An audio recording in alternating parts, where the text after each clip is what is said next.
Oh! We saw Wonder Woman 84? Let's just jump right into this because I don't want to waste time like this movie does. This is insanely bad. This is a bad superhero movie. This makes the first Wonder Woman look like a masterpiece. Dude, what is this? What the fuck am I looking at? Not a single good thing about this movie I can think about. Well, actually, no, Pedro Pascal. Yeah, he had a lot of fun in this role, you can tell. He's the only one who puts energy into this movie. The whole movie is centered around wishes. Make a wish. Oh, I want Chris Pine back. That's the point of the movie. And it's like, it's better to just do things your own way. You don't do wishes, don't cheat. No cheating. You cheated? No. Literally anything you want to put in the movie, all the characters have to do is wish for it, and then boom, you have an entire plot line. Is Patty Jenkins that awful of a director? If this movie is anything to show for it, then yeah, she's pretty fucking awful. Sorry, baby.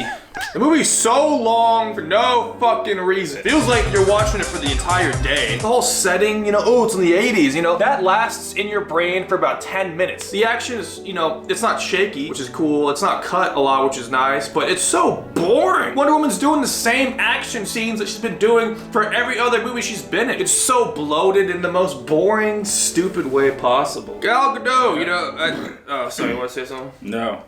When Wonder Woman finally shows back up on screen, it's probably the worst scene I've seen in cinema this year. We just finished watching a fucking desert movie, man. Now we're back into the desert. Anyway, she's Wonder Woman and it just cuts her just running like this. And it just stays on her, slow-mo, like doing this. It's like 10 seconds. It's the most uncomfortable thing I've ever seen in my life. The CG here and the green screen effects when she's like trying to fly or like jumping.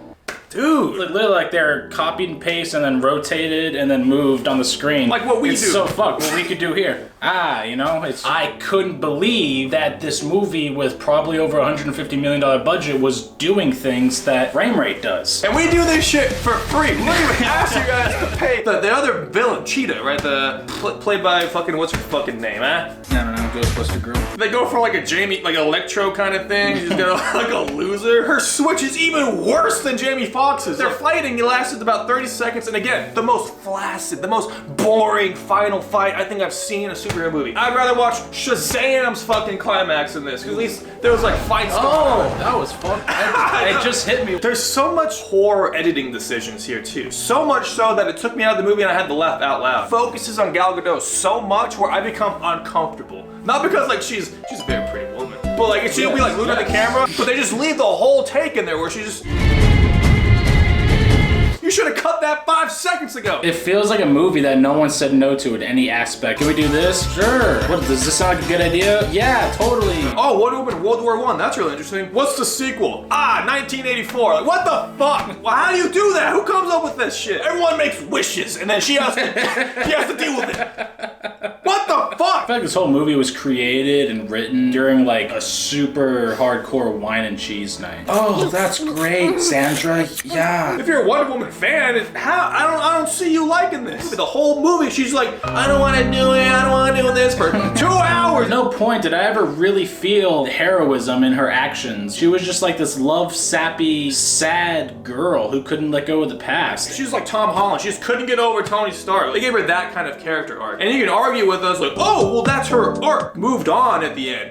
Man, shut the fuck up! That's the arc I want to do for Wonder Woman. You can tell they're trying to make this like epic, heroic kind of movie. And the fact that it face plants this hard pisses me off. I don't understand how you could be like a superhero movie fan, Marvel or DC, whichever one, and enjoy anything this movie offered. Tell the truth! Tell the truth! Take my wish back! I'm gonna give this movie 1 out of 10. I enjoyed Monster Hunter more than I enjoyed this movie. That's saying quite a lot if you watch the Monster Hunter review. If you haven't, check it out. It's unbelievable how bad this movie turned out to be. Far worse than I was ever expecting it. Just outright boring, which is a complete sin for a movie that's over 2 hours long, being about a comic book character. How that's possible, I don't know, but Patty Jenkins did it. Congratulations to you. I'm also giving this a 1 out of 10. Oh, classic. Agreement. I kind of want to rewatch the first one to see, like, is it actually like this much better? But I'm pretty sure it is. Yeah. Which is insane, right? This makes sense. It's 2020. The hits just won't stop coming. We're done here, okay? There's nothing else to do. Nothing else to talk about. Pretty sure we've only seen 8 movies this year, so we might just make a worse list just for something. I don't know. Yeah. What the hell? Fucked up. We'll see you guys later. Bye. Check out this hole.